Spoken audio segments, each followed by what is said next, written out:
তো আজকে সকাল সকাল একদম আমরা রেডি হয়ে দেখুন সবাই সেজে গুজে সোয়েটার টোয়েটার পরে বেশ আমরা বেরিয়ে পড়েছি। শীতের মজা তো একটু দিতেই হবে, শীত করলে সব সোয়েটারগুলো মনে হয় পরে নি, তাই না? তো যেটা হচ্ছে আমাদের 5:30টায় বেরোনোর কথা ছিল, কিন্তু একটু দেরি হয়ে গেল, 6টা বেজে গেছে। তো বেরিয়ে সবার প্রথমে যেটা করলাম, আমরা রাস্তায় দাঁড়িয়ে একটু চা খেয়ে নিলাম। আর চাটা খেতে গিয়ে যেটা হচ্ছে, বেশ মিষ্টি মিষ্টি চা, চিনি ছাড়া চা খাওয়া হয় যেহেতু, বেশ মিষ্টি মিষ্টি চাটা খেতে বেশ মজাই লাগলো অনেক দিন পর। তো যাই হোক, এবার দেখুন দুই দিকে সর্ষে ক্ষেত, একদম সর্ষে ফুল হয়ে আছে সুন্দর, একদম সিনারির মাঝখান দিয়ে আমরা এগিয়ে যাচ্ছি। তো আমাদের আজকের গন্তব্য হচ্ছে হাজারদুয়ারি, বহু প্রতীক্ষিত একটা জায়গা। কারণ আমার বহু বছর ধরে প্ল্যানিং হচ্ছে, মানে 10-15 বছর ধরে বললেও ভুল হবে না। আমরা যাব, এবছর যাব, এই মাসে যাব, অনেক প্ল্যানিং করা হয় কিন্তু যাওয়া আর হয়ে ওঠে না। তো এবারে আমরা কাটোয় এসে ভাবলাম প্রথমেই হাজারদুয়ারি যেতে হবে, যেহেতু এবছর আমাদের সেরকম কোনো দূরের ট্যুর করা হয়নি, সেই জন্য আমরা ভাবছি যে চলো হাজারদুয়ারিতে একটু এই ছুটির মধ্যে বেশ কমপ্লিট করা যাক। তো যেটা হয়েছে, আমরা যেতে যেতে বেশ 9টা 9:30 যখন বাজছে, প্রায় আমরা গন্তব্যে পৌঁছে গেছি। এরকম সময় আমরা যেটা করলাম, আমরা নাস্তা খেয়ে নিলাম। তো আমরা খুঁজছিলাম একটু ভালো হোটেল, যেখানে একটু পুরি সবজি পাওয়া যাবে, যেটা হয় আমাদের খেতে ভালো লাগে সবারই। তো সেটা পেলাম না, আমরা পেয়ে গেলাম রুটি তড়কা। তো রুটি তড়কাটা ছিল দারুণ দারুণ দারুণ, তার সাথে যে আলু ভাজিটা দিয়েছিল, মানে আমরা বাড়িতে বানালে কেন এমন হয় না বলুন তো, এই টেস্টটা ঠিক যেন আসে না মনে হয়, তাই না? নাকি বাইরে নিয়ে এলে হয়তো আমাদের এরকম খেতে লাগবে। তো যাই হোক, আমরা ওখান থেকে বেরিয়ে এই যে সোজা চলে এসেছি 1723-24 সালে আলিমুদ্দি খায়ার বানানো এই মসজিদ। তো এখানে এখন প্রেয়ার হয় না, নামাজ হয় না, কোনো কিছুই হয় না, মসজিদটা একটা স্থাপত্য হিসেবে রেখে দিয়েছে। আর যাওয়ার পরে বেশ মনটা ভালো হয়ে গেল, দেখেছি খুব সুন্দর এর ভাস্কর্যটা। তো এর বাইরে যেটা দেখলাম আমরা, প্রচুর গিফট আইটেম বিক্রি হচ্ছিলো, যে অনেক সময় হয় না আমরা একটা জায়গায় ঘুরতে এসেছি, সেখানকার কিছু স্মৃতি নিয়ে যাওয়া। তো এই সমস্ত জিনিস দেখলাম, যে আমাদের বহু রিলেটিভ এখানে বহুবার ঘুরতে এসছে এবং তারা এত এত জিনিস আমাদের জন্য নিয়ে গেছে, আমরা নিজেরা এখানে বসে একটা দোকান দিতে পারবো। জোকস অ্যাপার্ট, অতটাও জিনিস নেই। তো যাই হোক, আমরা ওদিকে কোনো দিকে না তাকিয়ে সোজা আমরা গাইডকে নিলাম আর বুঝলাম এখানে কি উনি বলছেন। লকডাউনের পরে বাগানটা অনেকটা নষ্ট হয়ে গেছে, আর সেন্ট্রাল গভর্নমেন্টও সেভাবে পয়সা দিচ্ছেন। নবাব মুর্শিদকুলি খান আমলে এই বাগানের মধ্যে চারুরা মসজিদ, আপনারা বেড়াতে এসেছেন কাটরা মিল। কাটরা মিলস হচ্ছে বাজার, যেমন কলকাতা বড় বাজার আছে, রাজাকার। এই যে দু সাইডে দুটো উঁচু উঁচু টাওয়ার আছে, মিনার দেখুন, এর হাইট হচ্ছে 70 ফিট। এতে ওঠার জন্য 700 করে সালামজানি ভিতরে ঢুকতে হয়, সম্মানজানি ভিতরে ঢুকতে হয়। এই যে আপনারা যেটা দিয়ে প্রবেশ করলেন স্যার, আপনারা কিন্তু প্রথমেই ঢুকলেন মসজিদের ব্যাক সাইড, ওটা পেছন দিক। কেন উল্টো কথাটা আমি বললাম? আপনারা তো এন্ট্রান্স দিয়ে ঢুকলেন, ওটা হচ্ছে পশ্চিম দিক, ওটা ব্যাক সাইড। নবাবী আমলে ওটা ছিল ব্যাক সাইড, মানে ব্যাকটা হয়ে গেছে ফ্রন্ট, আর ফ্রন্ট একদম। যেহেতু এটা রোড হয়ে গেছে, সরকার রাস্তা করে দিয়েছে, তাই বর্তমানে এখন সদর হয়ে গেছে।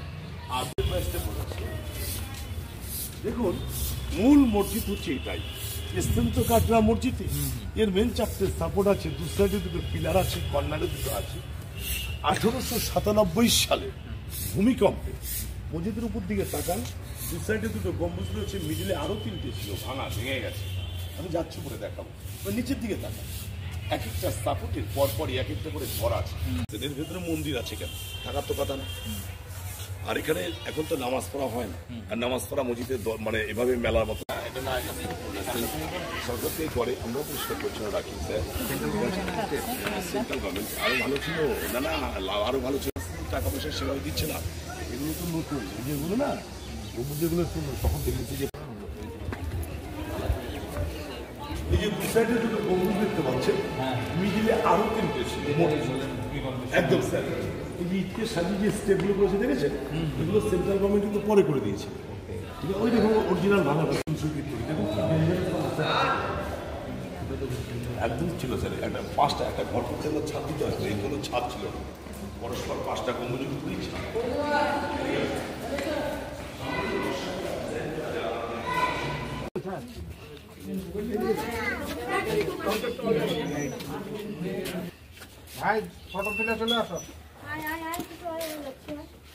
নিস্তব্ধ সাহিত্য আছে নবাব মুর্শিদকুলি খান। একটা সময় কত জৌলুস, কত ফুর্তি ছিল মুর্শিদাবাদের রাজধানীর শহরে মুর্শিদাবাদ। সেই নবাব মুর্শিদকুলি খান আছে এখন আপনাদের সামনে। কবরটা কিন্তু পুরোটা ওপেন কবর আছে, খোলা কবর, ভেতরটা পুরোটা মাটি আছে। এখন যত নবাবের কবর আছে সব সিল করা, বাঁধানো। রাস্তাও বলে ভাবে কবরটা দেওয়া আছে। এই বসতাম টুরিস্ট যেত, কিছু লোক ভেতর থেকে ঢুকে মাটি নিতে শুরু করলো, মাটি নিয়ে গিয়ে তার বাড়ির কাজ করবে, সেটা তো তার ব্যাপার। জায়গাটা তো গর্ত হয়ে যাচ্ছে, জন্য ডিপার্টমেন্ট থেকে একটা লক করে দেওয়া হয়েছে। ইনারই তো আমরা কাটিয়া মসজিদের পরে আমরা যাচ্ছি এখন জাহান কষা কামান দেখতে। তো জাহান কষা শব্দের অর্থ হচ্ছে ধ্বংসকারী, পৃথিবী ধ্বংসকারী, এরকম কিছু একটা।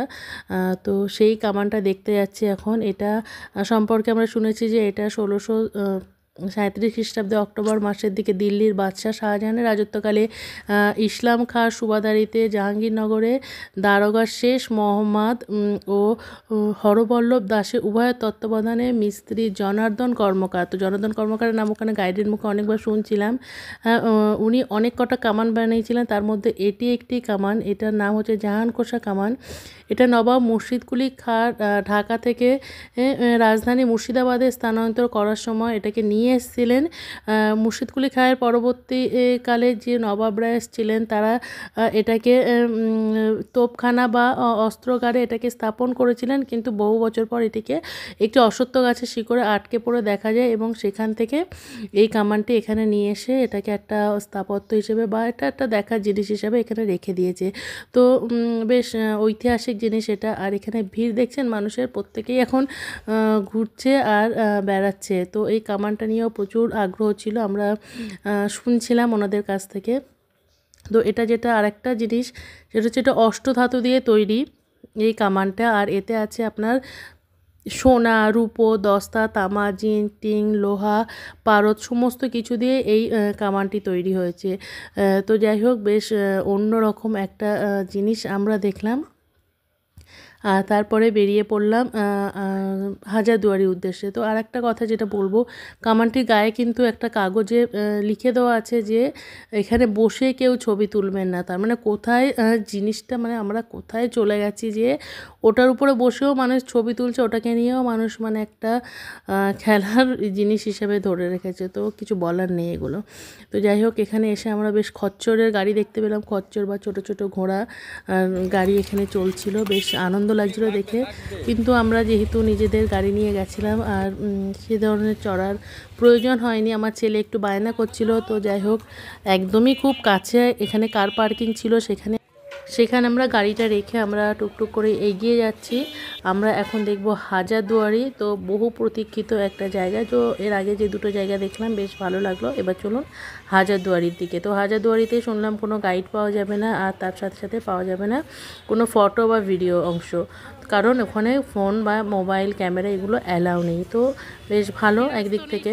এই যে সিরাজ লজ, তো সিরাজ দৌলা তো এখানে কোথাও কোনো নামও নিশান নেই, সিরাজ লজটা আছে। কারণ হিস্ট্রি যেটা বলছে বা এখানে যা যে স্থাপত্য আছে সবই মির্জাফরের পরবর্তী সম্রাটদের সমস্ত কিছু এখানে রাখা আছে। সিরাজ দৌলার কোনো কিছুই এখানে কিচ্ছু নেই। তো অনেকের ধারণা আছে যে সিরাজদৌলার তৈরি হয়তো এই হাজারদুয়ারি, কিন্তু একদমই না। এই প্রাসাদ তৈরি হচ্ছে সিরাজউজ্জামানের অনেক পরে।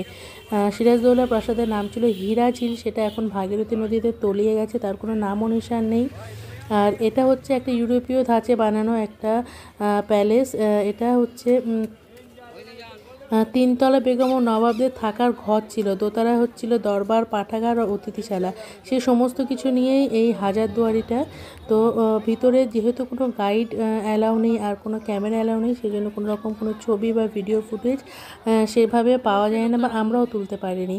তো বাইরে থেকে যেটা দেখলাম, প্রচুর প্রচুর ভিড় এবং অনেকটা এলাকা জুড়ে এটা তৈরি, আর তার সাথে সাথে ছিল প্রচুর মানুষ।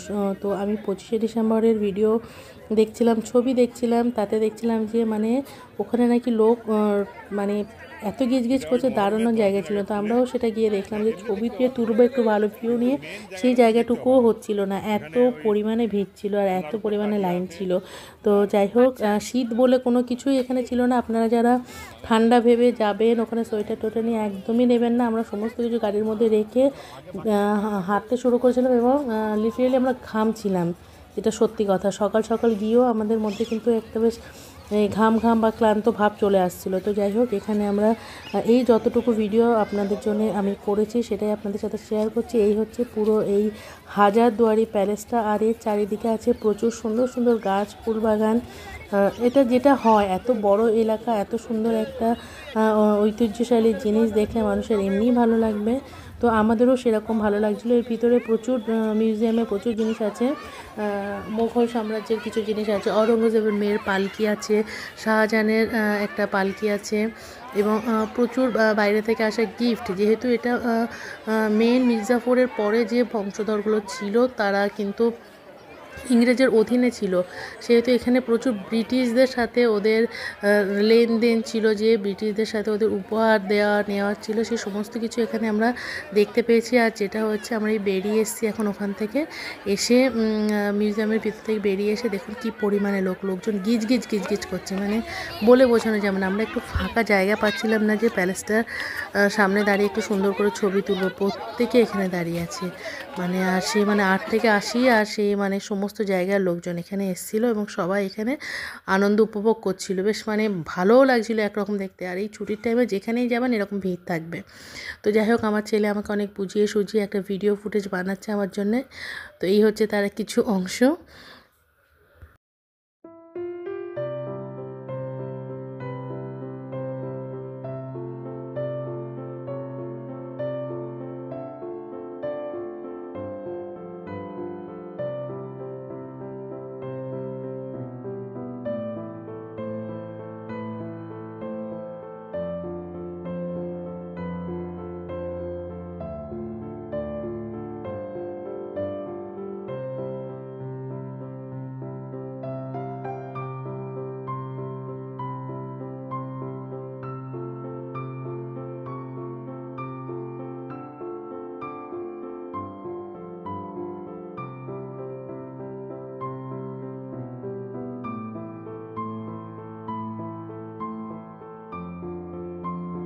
তো বাচ্চা যদি মায়ের এত সুন্দর ভিডিও তুলে দেয় তো কার না ভালো লাগে বলেন। তো আমি ও তুলছে এটাতেই আমি খুব উপভোগ করছিলাম। তারপরে দেখছিলাম যে না, ও বেশ সুন্দরই করলো, এটা বেশ ভালোভাবে ভিডিওটা ক্যাপচার করলো।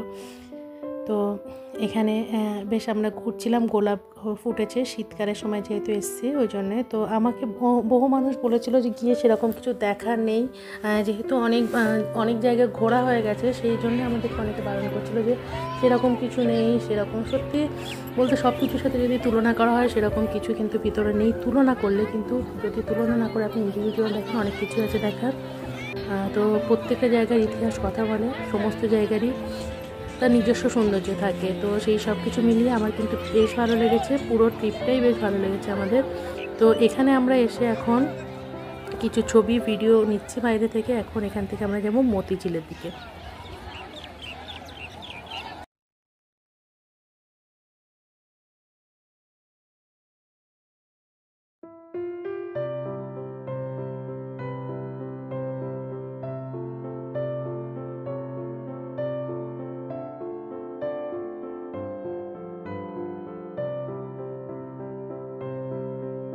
তো আমরা এখন চলে এসেছি মতিঝিল পার্কে। এটা নাকি বেশ ঘোড়ার খুরের আকৃতির ছিল হ্রদটি। তো দেখা যাক ভিতরে গিয়ে কেমন হ্রদটি আসলে। আর এখানে নাকি মণিমুক্ত চাষ করা হতো। তো আদতেই কী হতো জানি না। এখন এখানে ঢুকে আমরা যেটা দেখলাম, এটা বেশ পিকনিক স্পট টাইপের হয়েছে এবং প্রচুর রকমের রাইডস আছে, প্রচুর রকমের খেলনা বা খেলার অনেক কিছু আছে, বেশ মেলা টাইপের ভিতরটা সাজিয়ে রেখেছে। আর এখানে আমাদের 20 টাকা করে টিকিট নিল পার হেড। 5 বছরের বাচ্চার, মানে 5 বছর পর্যন্ত বাচ্চার টিকিট লাগবে না, তারপরে সবারই টিকিট লাগবে। তো আমরা ছিলাম 5 জন, 5টা টিকিট এখান থেকে নিয়ে নিলাম। সেই টিকিট কেউ আমাদের চেক করলো না, আমরা টিকিটটা পকেটে নিয়ে আমরা ভিতরে গেলাম। ভিতরে যাওয়ার সাথে সাথে যেটা দেখলাম যে এই যে দেখুন বড় বেশ পার্কের আকারে সব কিছু ঝুলা ঝুলছে, স্লিপার আছে, সি শটা ছিল না, আর সমস্ত রকমের যা যা খেলার থাকে সব কিছুই ছিল। টয় ট্রেন মতন একটা ট্রেন চলছিল, ড্রাগন ছিল, সমস্ত কিছু ছিল, এরকম বোটিং ছিল। সব কিছু নিয়ে একটা বাচ্চা বা বাচ্চাদের গ্রুপ এলে বেশ এনজয় করবে এই জায়গাটায়। আর সেরকম বিশেষ কিছু এখানে আর কিছু দেখলাম না, যা ছিল এটা একটা আর্টিফিশিয়াল পার্ক, যেটা হাতে বানানো, সেটাই দেখলাম। পার্কে এসে এরকম মানে পার্কে এসে নিজেদেরকে একদমই আটকে রাখা যায় না। দেখুন আমরাও বাচ্চা হয়ে গেছে, এখানে চুলা জ্বলছি, সমস্ত রকম অ্যাক্টিভিটি করছি। আর ওখানে দাদু পোতাতে কী করলো, দাদু পোতাতে ওরা গিয়ে ওখানে ড্রাগন চড়তে লাগলো। আমরা এখানে ঝুলা ঝুলতে দেখছি যে কে ওখান থেকে মা করে চিৎকার করছে। তো এসে দেখছি যে হ্যাঁ, দুজন ছোটো এমির বড় এমির ওরা বসে পড়েছে দুজন ড্রাগনে আর কোনো মানুষ নেই, দুজনই ওরা আছে। এই দেখুন আমার দিকে হাত দেখাবে এখানে। আর এরপর থেকে ওখানে চলে গেল ওরা বোটিং করতে। আর এখানে ছিল বেশ বড় বড় সাইজের গোলাপ, বেশ ভালো লাগলো আমাদের।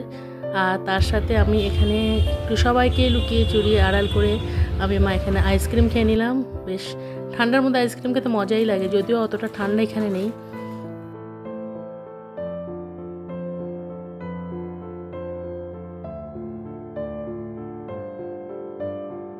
আমরা এখানে এসে দেখছি যে দেখুন ওরা দাদু পোতাতে এখানে বোটিং করছে আর বেশ মজা নিচ্ছে। আমরা আর গেলাম না, ওরা দুজন বেশ এনজয় করলো এখানে।